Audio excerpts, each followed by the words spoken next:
first episode of Dating Goals, where we're going to use knowledge, obedience, application, and most importantly, wisdom in order for you to further enjoy dating. You see, a lot of people think of dating and relationships as some things that are not common. So people want relationships before actually learning what the whole process of dating is. Dating is simply building interest in order for you to get to understand who this person is and get to evaluate what their being is. So a date is just basically getting to know who the other person is. This is the reason why we try to keep our investments very low. So we always try to suggest $25 maximum.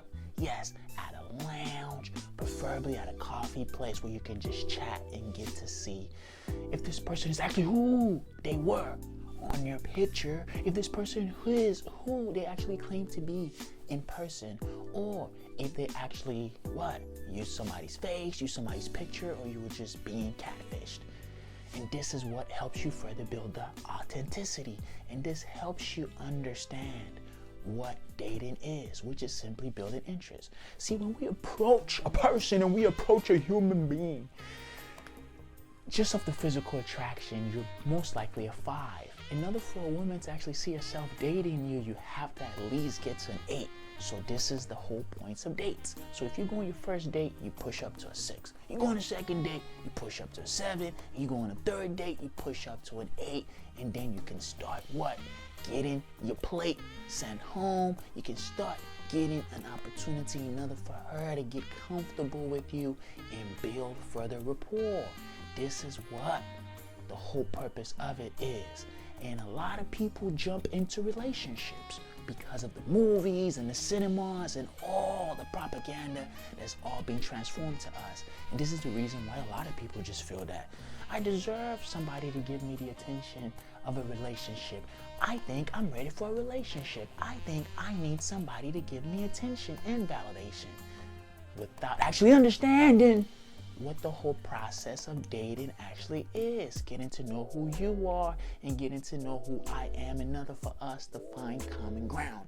And I want us to understand that some of the reasons that we're insecure are because of the deal breakers. Yes, the deal breakers are very important, such as a woman might not like you because you haven't gone to church in 50 years. So you have to get religious, guy, and you have to find some spirituality and some sort of fulfillment and something that's going to connect her relationship with you with religion, because women like to combine relationships and religion.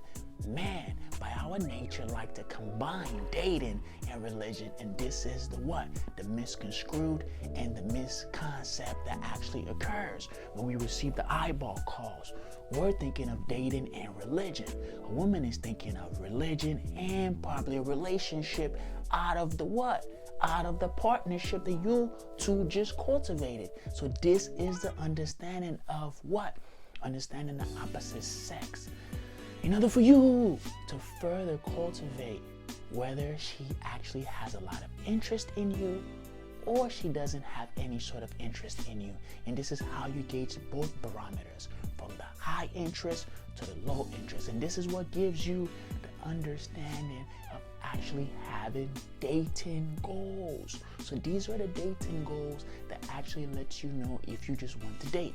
If you just want to go out and meet people, swipe right, swipe left, go on this website and see who's on here, go on Bumble, go on Tinder, go on Match, go on Christian Mingle, go on Badoo, and any other site, even Facebook virtual dating, or Snapchat, or using any other premium site in order for you to further discuss and find other singles and other people who you want to mingle with. And if you're looking for relationships, you have to combine faith and religion, because this is the context that actually keeps the opposite sex bound, or the same sex bound, to actually adhere to the fair play rules. What are you speaking about? You were talking about all these big words. I don't understand what you're talking about.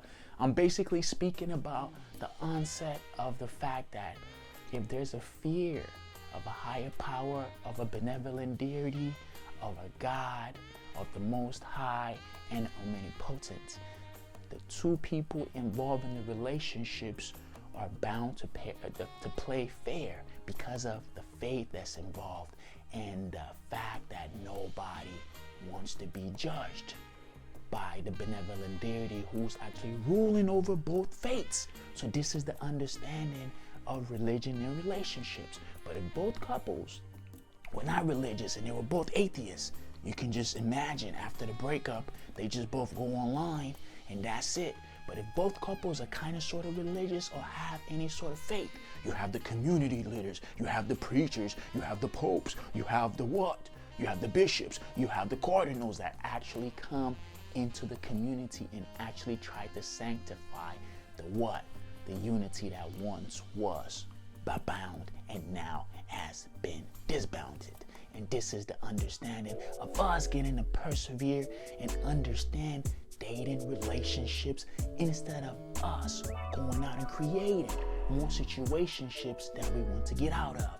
And this is how we get to apply our authenticity by actually being authentic, by actually being who we present ourselves to be, by being calm, collected, on our grind, on our purpose, staying in the gym, working on our swag, keeping our confidence high, and maturity at an extreme above level.